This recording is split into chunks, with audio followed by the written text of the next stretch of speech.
जिंदगी में मन की शांति होना बहुत जरूरी है। आप मन की शांति पैसों से या अन्य किसी वस्तु से नहीं खरीद सकते। मन की शांति कैसे प्राप्त करें और हमेशा खुश कैसे रहे, आज इसी रहस्य के बारे में हम गौतम बुद्ध की कहानियों के माध्यम से जानेंगे। तो बिना देर किए चलिए उन कहानियों की शुरुआत करते हैं। पहली कहानी, मन की शांति का महत्व व प्राप्त करने के तरीके। मन की शांति किसी भी मनुष्य के लिए एक अनमोल धन है। इसके बिना जीवन में सब कुछ बेकार है। अगर आपके मन में शांति नहीं होगी तो आप इस दुनिया की किसी भी चीज से प्रसन्न और आनंदित नहीं हो सकते, भले ही आपके पास कितना भी धन क्यों ना हो। वहीं अगर आपके पास मन की शांति है तो आप झोंपड़ी में भी प्रसन्नता के साथ रह सकते हैं। मन की शांति एक ऐसा अनमोल धन है जिसकी प्राप्ति के लिए मनुष्य को सदैव प्रयत्नशील रहना चाहिए और हमेशा इस मूल्यवान धन की रक्षा करनी चाहिए, क्योंकि एक बार आपका रुपया पैसा चला गया तो उतना नुकसान नहीं होगा जितना कि मन की शांति के चले जाने से होगा। ये एक ऐसा खजाना है जो आपको बड़ा भाग्यवान और ताकतवर बना देता है। मन की शांति को खरीदा नहीं जा सकता। मन की शांति अनमोल है। सच है कि पैसों से बहुत कुछ खरीदा जा सकता है, लेकिन संतोष और मन की शांति को पैसों से नहीं खरीद सकते। यह एक ऐसी चीज है जो हमें अपने अंदर विकसित और धारण करनी होती है। आज दुनिया में ऐसे लोगों की कमी नहीं जिनके पास अथाह संपत्ति है, पर फिर भी वे खुद को कंगाल समझते हैं क्योंकि उनके पास मन की शांति नहीं है। सफलता प्राप्त करने के लिए मन की शांति होना बहुत जरूरी है। एक अशांत और चिंतित मन से आप किसी बढ़िया परिणाम की उम्मीद नहीं कर सकते। अशांत मन किसी भी काम पर पूरा फोकस ठीक से नहीं कर पाता, जिससे कोई भी कार्य अपने सर्वश्रेष्ठ लक्ष्य को प्राप्त नहीं कर पाता। एक स्ट्रेसफुल और हैप्पी दोनों तरह के माइंड की स्थिति में किए गए कामों का अवलोकन करके देखिए। जो काम एक हैप्पी मूड से पूरी शांति के साथ किया जाता है उसकी क्वालिटी ही कुछ अलग होती है। पैसा कमाना और मन की शांति। पैसा कमाना बहुत जरूरी है, लेकिन कुछ लोग पैसा कमाने की दौड़-डीएच में इस तरह से लग जाते हैं कि वो अपनी लाइफ की दूसरी चीजों को खतरनाक तरीके से इग्नोर करने लगते हैं।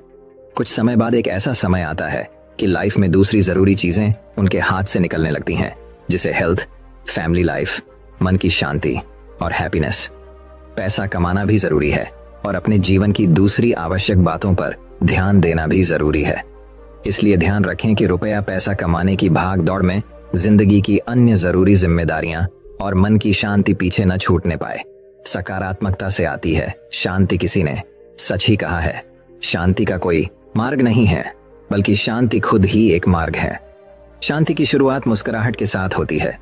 सुख प्राप्ति का सबसे अच्छा मार्ग मन की शांति है।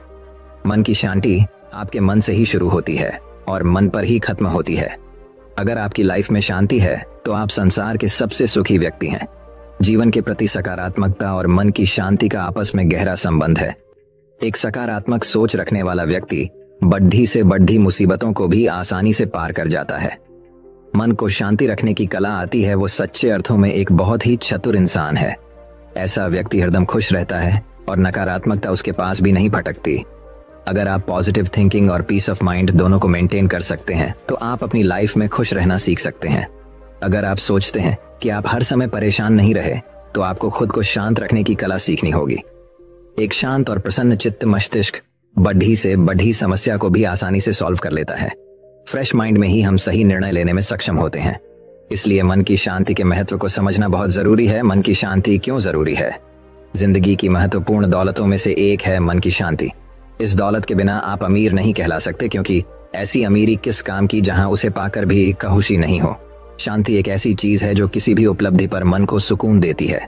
अशांत मन हमेशा कुछ न कुछ उधेड़ बुन में ही लगा रहता है और जिंदगी के सुख ऐश्वर्य को भोगने के आत्मिक सुख से वंचित रहता है।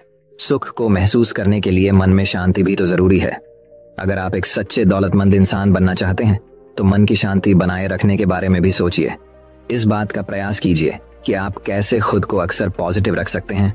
मन की शांति सफलता पाने के लिए भी जरूरी है और सफलता को एंजॉय करने के लिए भी। उदाहरण के लिए आप भारतीय क्रिकेट टीम को ले सकते हैं। क्रिकेटिंग स्किल्स की बात की जाए तो धोनी को बेस्ट नहीं कहा जा सकता, लेकिन अगर टेम्परामेंट की बात हो तो उनका कोई सानी नहीं है। इसीलिए लोग उन्हें कप्तान कूल भी कहते हैं। और यही कूलनेस, यही पॉजिटिविटी उन्हें इतनी सलफता दिलाती है। इसके अलावा ये सफलता का सही तरह से जश्न मनाने में भी मदद करती है। कड़वाहट को भुलाइए, माफ करिए और मधुरता को अपनाइए। बहुत से लोगों की आदत होती है कि वो पुरानी बातों को सालों साल तक याद रखते हैं और उन पर सोचते रहते हैं। किसी ने कुछ कड़वी बात कह दी तो उसे लंबे समय तक दिमाग में रखना और उस पर सोचते ही रहना, मन की शांति को बिगड़ने के लिए पर्याप्त है। इसलिए कड़वी बातों को अधिक समय तक मन में न रखें। इसके बजाय आप कुछ अच्छी और मधुर स्मृतियों के बारे में सोच सकते हैं जो आपके मन को अच्छी लगें। ये बात याद रखिए, जीवन में शांति से जीने के लिए 2 ही तरीके हैं। माफ कर दो उन्हें जिन्हें तुम भूल नहीं सकते, भूल जाओ उनको जिन्हें तुम माफ नहीं कर सकते। तुम यहाँ माफ करने का अर्थ सिर्फ दूसरों को नहीं, खुद की गलतियों को भी माफ करना है। माफ करने का मतलब किसी कैदी को आजाद करना है और ये जानना है कि आप ही वो कैदी थे। माफ करना जीवन की एक बड़ी जीत है। यह एक बहुत बड़ी क्वालिटी है। अगर आप माफ करना नहीं जानते, इसका मतलब आप खुद को शांत रखने की कला में अपरिपक्व हैं। माफ करना, कड़वी बातों को भूलना और नेगेटिविटी को खुद पर हावी नहीं होने देना मन की शांति को बनाए रखने के लिए बेहद आवश्यक है। अपनी शांति खुद खोजिए। ईश्वर ने हम सबको यूनिक बनाया है, इसीलिए शांति प्राप्त करने के हमारे तरीके भी एक जैसे हों ये जरूरी नहीं। जरूरी ये है कि हमें वो तरीका पता हो जो हमें सूट करता है। अगर आपको मेडिटेशन करके मन की शांति मिलती है तो वो आपके लिए सही तरीका है, लेकिन अगर किसी का इसमें मन नहीं लगता और गाने सुनकर शांति अनुभव करता है तो उसके लिए ये सही तरीका है। इसी तरह किसी को सोशल वर्क करके, तो किसी को स्पोर्ट्स में इन्वॉल्व होकर, तो किसी को बच्चों के साथ समय बिताकर पीस ऑफ माइंड मिल सकता है। तरीका हो भी हो, मन की शांति जरूर प्राप्त करनी चाहिए। मित्रों, मन की शांति एक बद्धा लक्ष्य है। चलिए हम सब मिलकर अपने अपने जीवन में इस लक्ष्य को प्राप्त करने का प्रयास करते हैं और इस जीवन को सार्थक बनाते हैं। तो दोस्तों, अब चलिए हमारे दूसरे कहानी की शुरुआत करते हैं। दूसरी कहानी दोस्तों बात बहुत समय पहले की है। बनारस के राजा ब्रह्मदत्त को एक पुत्र हुआ। वह बड़ा होकर एक मतलबी और क्रूर आदमी बन गया। ऐसा आदमी जो हमेशा यह साबित करने की कोशिश करता है कि वह बाकी सभी से ज्यादा सख्त है। वह एक बदमाश था जो लगातार लोगों को धक्का देता था और झगड़े करता था। जब भी वह लोगों से बात करते थे तो अश्लील बातों से झगड़ लगा देते थे, सीधे सीधे, और वह हमेशा क्रोध करने में तेज रहता था, ठीक उस फुंफकारने वाले सांप की तरह जिस पर अभी अभी पैर पड़ा हो। महल के अंदर और बाहर के लोग उससे वैसे ही भागे जैसे किसी भूखे नरभक्षी राक्षस से भागते हों। वे उससे ऐसे बचते थे जैसे उनकी आंख में धूल का एक कण चला जाए। उसकी पीठ पीछे सभी लोग उसे दुष्ट राजकुमार कहते थे। एक दिन राजकुमार ने तैराकी करने का निश्चय किया, इसलिए वह अपने सेवकों समेत नदी पर उतर गया। अचानक रात में जैसा अंधेरा हो गया, बहुत बड़ा तूफान आया। इतना कठोर होने के कारण राजकुमार हमेशा यह दिखाने की कोशिश करता था कि वह किसी भी चीज से नहीं डरता। इसलिए वह अपने नौकरों पर चिल्लाया, मुझे नदी के बीच में ले जाओ और मुझे नहलाओ, फिर मुझे किनारे पर वापस ले आओ। उसके आदेश का पालन करते हुए वे उसे नदी की बीच धारा में ले गए। फिर उन्होंने कहा, अब हमारे पास मौका है, हम यहाँ जो कुछ भी करेंगे राजा को कभी पता नहीं चलेगा। तो चलो दुष्ट राजकुमार को मार डालो, तुम बाढ़ में जाओ, किसी काम के लिए नहीं। इसके साथ ही उन्होंने उसे तूफानी उफनती नदी में फेंक दिया।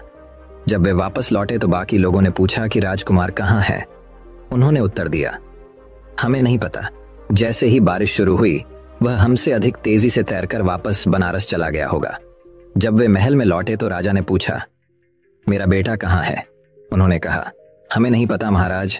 जब तूफान आया तो हमने सोचा कि वह हमसे पहले ही वापस चला गया। राजा ब्रह्मदत्त ने एक खोजी दल एकत्र किया और राजकुमार की तलाश शुरू कर दी। उन्होंने नदी के किनारे तक पूरे रास्ते सावधानी से खोजा, लेकिन वह नहीं मिला। ये क्या हुआ था? अंधेरे, हवा और बारिश में राजकुमार नदी की बाढ़ में बह गया था। सौभाग्य से वह एक तैरते हुए मृत पेड़ के तने को पकड़ने में सफल रहा। वह बेचैन होकर प्रिय जीवन को थामे रहा। जैसे जैसे वह बहता जा रहा था, वह सख्त आदमी डूबने से इतना डर रहा था कि वह भयभीत असहाय बच्चे की तरह रोने लगा। हुआ यूं कि कुछ समय पहले ही बनारस में एक बहुत अमीर आदमी की मृत्यु हो गई थी। उसने अपना खजाना नदी के उसी किनारे पर गाड़ दिया था। उनके भाग्य में 40 मिलियन सोने के सिक्के थे। धन के प्रति उसकी कृपण लालसा के कारण उसका पुनर्जन्म एक नीच सांप के रूप में हुआ, जो अपने खजाने की रक्षा करते हुए भी अपने पेट के बल लौट रहा था।